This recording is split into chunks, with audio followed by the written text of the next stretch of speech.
So you're learning Arabic, but you cannot afford a tutor or do not have a language partner to practice speaking with. What can you do? Number one is read out loud, as simple as that sounds. Read out loud. Number two, record yourself speaking and listen afterwards and try to identify areas for improvement.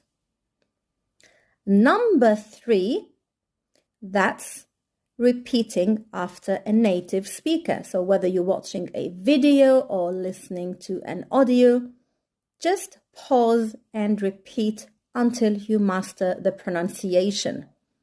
And finally, shadowing, which is trying to repeat what the native speaker said, but just as they begin to speak.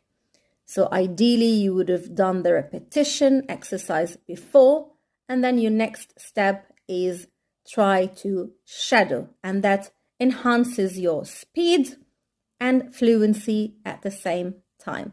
Let me know if you have other tips or tricks that you want to share.